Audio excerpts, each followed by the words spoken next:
శ్రీ మహాగణాధిపతయే నమః. శ్రీ మాత్రే నమః. మాచిరాజ భక్తి ప్రేక్షకులందరికీ నమస్కారం. జనవరి 14వ తేదీ నుంచి జనవరి 20వ తేదీ వరకు ద్వాదశ రాశుల వారికి వారఫలాలు ఏ విధంగా ఉండబోతున్నాయో, ఈ వారంలో పంచగ్రహ కూటమి ప్రభావం ఏర్పడుతున్న తరుణంలో పంచగ్రహ కూటమి ద్వాదశ రాశుల మీద ఎలాంటి ప్రభావాన్ని కలిగింపజేస్తుందో, ఈ పంచగ్రహ కూటమి ప్రభావం ఎప్పటి వరకు ఫలితాలను ఇస్తుందో, అలాగే ఈ వారం ద్వాదశ రాశుల వారికి అనుకూల ఫలితాలు రావాలంటే, వ్యతిరేక ఫలితాలు తొలగింపజేసుకోవాలంటే ఏ దేవీ దేవతల ఆలయ దర్శనం చేయాలో, ఎటువంటి మంత్రాలు జపించుకోవాలో, ఏ స్తోత్రాలు చదువుకోవాలో, సకల దేవతా స్వరూపమైన గోమాతకి ఎలాంటి ఆహారం తినిపించాలో, ఎలాంటి ద్రవ్యాలు దానం ఇవ్వాలో, ద్వాదశ రాశుల వారికి పంచగ్రహ కూటమిని పరిగణనలోకి తీసుకుంటూ వారఫలాలు ఏ విధంగా ఉండబోతున్నాయో ఈ వీడియోలో మనం తెలుసుకుందాం. ముఖ్యంగా జనవరి 14 నుంచి జనవరి 20 మధ్యలో వారఫలాలు మనం పరిశీలించినట్లయితే ఈ వారంలో ఖగోళంలో ఒక అద్భుతం జరగబోతోంది. ఆ అద్భుతం ఏంటంటే జనవరి 18వ తేదీ ఆదివారం అమావాస్య.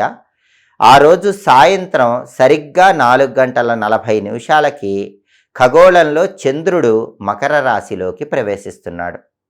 అప్పటి వరకు మకర రాశిలో ఉన్నటువంటి రవి, బుధుడు, కుజుడు, శుక్రుడు ఈ 4 గ్రహాలు కూడా ఈ చంద్రుడు అక్కడికి రాగానే పంచగ్రహ కూటమిగా ఏర్పడుతున్నాయి. అంటే ఈ వారంలో జనవరి 18వ తేదీ ఆదివారం సాయంత్రం 4:40 ఖగోళంలో మకర రాశిలో పంచగ్రహ కూటమి ఏర్పడుతోంది. అలా ఏర్పడిన పంచగ్రహ కూటమి జనవరి 19, జనవరి 20 మొత్తం కూడా అలానే ఖగోళంలో ఉండి జనవరి 21వ తేదీ అర్ధరాత్రి 1:35 మకర రాశిలో ఉన్న చంద్రుడు మళ్ళీ కుంభరాశిలోకి ప్రవేశించగానే పంచగ్రహ కూటమి తొలగిపోయి మకర రాశిలో చతుర్గ్రహ కూటమి మాత్రమే ఉండబోతోంది. అంటే జనవరి 18 సాయంత్రం 4:40 నుంచి జనవరి 21వ తేదీ అర్ధరాత్రి 1:35 వరకు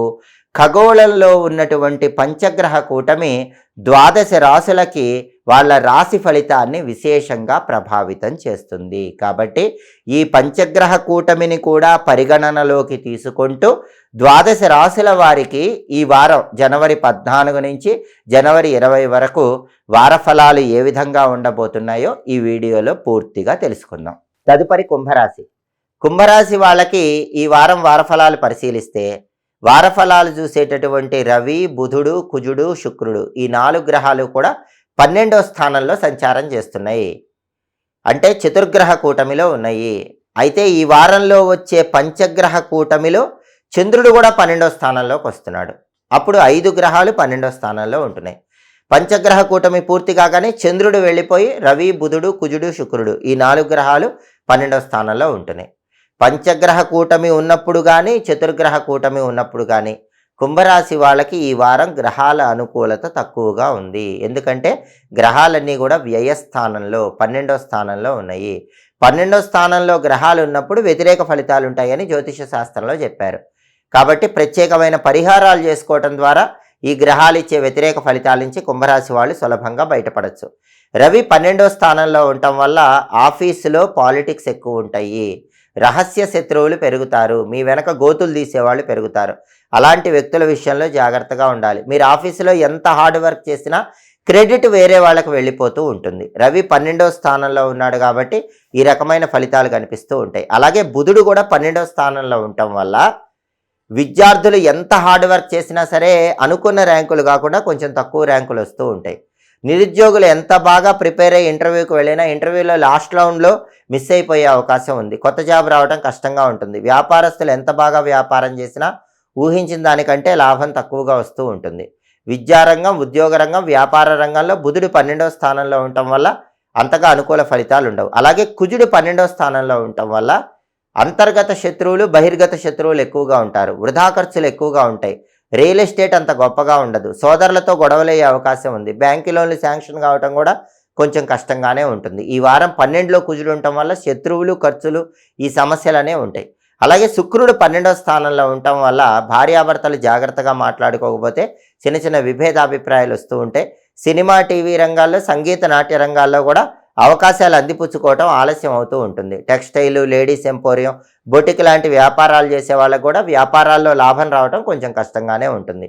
రవి, బుధుడు, కుజుడు, శుక్రుడు వార ఫలాలు చూసే 4 గ్రహాలు కూడా వ్యయస్థానంలో 12వ స్థానంలో ఉండటం వల్ల ఈ 4 గ్రహాల బలం పెంచుకోవడానికి ప్రత్యేకమైన పరిహారాలు చేసుకోవాలి. అలాగే పంచగ్రహ కూటమి ఏర్పడినప్పుడు చంద్రుడు 12వ స్థానంలో ఉండటం వల్ల మానసిక శాంతి కూడా కలుగుతుంది.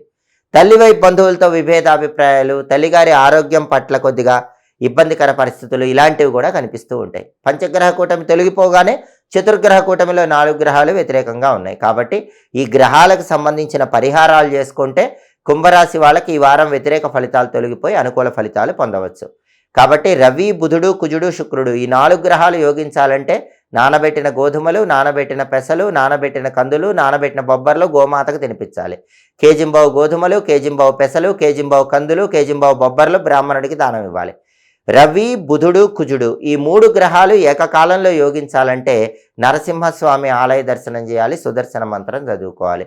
ఉగ్రం వీరం మహావిష్ణుం జ్వలంతం సర్వతోముఖం నృసింహం భీషణం భద్రం మృత్యోర్మృత్యుం నమామ్యహం మంత్రం రోజు వీలైనన్ని సార్లు, కనీసం 11 సార్లు లేదా 9 సార్లు చదువుకోండి. రవి, బుధుడు, కుజుడు ఏకకాలంలో యోగిస్తారు. లక్ష్మీ నృసింహ కరావలంబ స్తోత్రం చాంటింగ్ వినండి, అద్భుత ఫలితాలు కలుగుతాయి. అలాగే శుక్రుడు యోగించాలంటే లలితా సహస్రనామ చాంటింగ్ వినండి.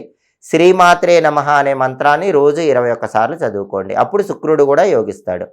అలాగే పంచగ్రహ కూటమి ఉన్నప్పుడు చంద్రుడు వ్యయంలో ఉన్నాడు కాబట్టి ఆ సమయంలో నానబెట్టిన బియ్యం ఆవుకు తినిపించడం, కేజింబావు బియ్యం తెల్లటి వస్త్రంలో మూటగట్టి దానం ఇవ్వటం ద్వారా చంద్రుడి అనుకూలత పొందవచ్చు, మనశ్శాంతి పొందవచ్చు. అలాగే ఓం చంద్రశేఖరాయ నమః అనే మంత్రం చదువుకోవటం, పంచాక్షరి స్తోత్రం వినటం ద్వారా పంచగ్రహ కూటమి ఉన్నప్పుడు చంద్రుడిచ్చే వ్యతిరేక ఫలితాలు తొలగింపజేసుకొని తల్లిపరంగా ఉన్న సమస్యలు, మానసిక సమస్యలు వీటన్నిటి నుంచి సులభంగా బయటపడవచ్చు. అయితే కుంభరాశి వాళ్ళు ఎక్కువ గ్రహాలు వ్యతిరేక ఫలితాలు ఇస్తున్నాయి కాబట్టి, అందులోని ఈ వారం పంచగ్రహ కూటమి కూడా వచ్చింది కాబట్టి ఇన్ని పరిహారాలు పాటించుకోవటం వీలు కాకపోతే ఉగ్రదేవతలను పూజించండి. ఉగ్రదేవతలను ఎక్కువగా పూజిస్తే కూడా చాలా వరకు గ్రహాలు ఇచ్చే వ్యతిరేక ఫలితాలు తొలగిపోతాయి.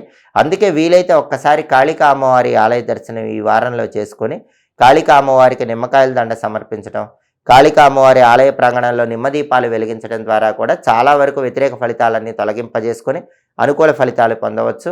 అలాగే పంచముఖ ఆంజనేయ స్వామి వారి ఆలయ దర్శనం చేసుకుంటే కూడా అనుకూల ఫలితాలు కలుగుతాయి.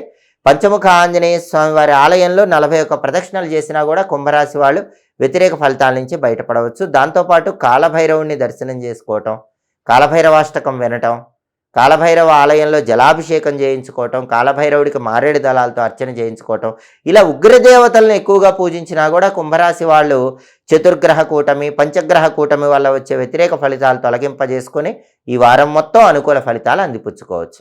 జీవితంలో వ్యతిరేక ఫలితాలు ఎక్కువగా వస్తున్నప్పుడు వ్యతిరేక ఫలితాలన్నీ తొలగింపజేసుకోవటానికి, అనుకూల ఫలితాలు అందిపుచ్చుకోవటానికి, ఇంటి యజమానికి అదృష్టం కలిసి రావటానికి, ఇంట్లో పిల్లలకు అదృష్టం కలిసి రావటానికి ఆడవాళ్ళు పుట్టింటికి వెళ్ళినప్పుడు పుట్టింటి నుంచి వచ్చేటప్పుడు కొన్ని ప్రత్యేకమైన వస్తువులు తెచ్చుకోవాలని మనకి సంప్రదాయ గ్రంథాల్లో చెప్పారు. అయితే ఎటువంటి సమస్యలున్నా సరే ఆ సమస్యలన్నీ తొలగింపజేసుకోవాలంటే ఆడవాళ్ళు పుట్టింటికి వెళ్ళినప్పుడు తల్లిగారి చేతుల మీద దీపారాధన కుందులు తీసుకొని ఆ దీపారాధన కుందులు అత్తవారింటికి తెచ్చుకోవాలి.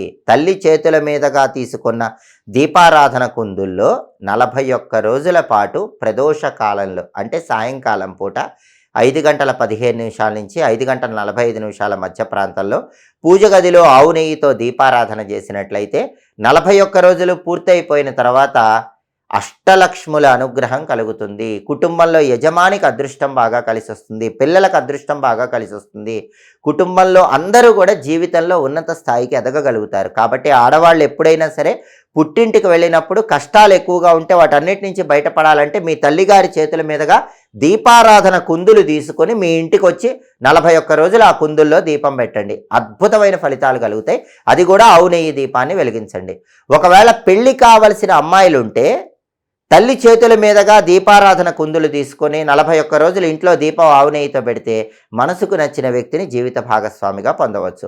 ఒకవేళ దీపారాధన కుందులు వెండివి తీసుకోవటానికి తగినంత స్తోమత లేని వాళ్ళు మట్టి దీపారాధన కుందులైనా సరే తీసుకోవచ్చు. అంటే మట్టి ప్రమిదలైనా సరే తల్లి చేతుల మీదుగా తీసుకోవచ్చు. అలా తల్లి చేతుల మీదుగా తీసుకున్నటువంటి దీపారాధన కుందుల్లో దీపాలు గనక అత్తవారింట్లో వెలిగించుకుంటే అమోఘమైన ఫలితాలు వస్తాయి. ఖచ్చితంగా జీవితంలో ధనలక్ష్మీదేవి సంపూర్ణమైన అనుగ్రహానికి సులభంగా పాత్రలు కావచ్చు. ఎప్పటికప్పుడు జ్యోతిష శాస్త్ర పరంగా వచ్చేటటువంటి గ్రహాల సంచారంలో మార్పుల గురించి తెలుసుకోవాలనుకుంటున్నారా? ఖగోళంలో వచ్చే మార్పులు తెలుసుకోవాలనుకుంటున్నారా? ఆ మార్పులను బట్టి, గ్రహాల సంచారంలో వచ్చే మార్పులను బట్టి ఎటువంటి పరిహారాలు పాటించాలో తెలుసుకోవాలనుకుంటున్నారా? అయితే మా మాచిరాజు భక్తి ఛానల్ తప్పకుండా చూడండి. మా వీడియోస్ మీకు నచ్చినట్లయితే మా ఛానల్ లైక్ చేయండి, కామెంట్ చేయండి. మా ఛానల్ వీడియోస్ 10 మంది మిత్రులకు షేర్ చేయండి. మా ఛానల్ సబ్స్క్రైబ్ చేసుకోండి. పక్కన ఉన్న బెల్ సింబల్ నొక్కటం మాత్రం మర్చిపోకండి. సర్వే జనాః సుఖినో భవంతు. స్వస్తి.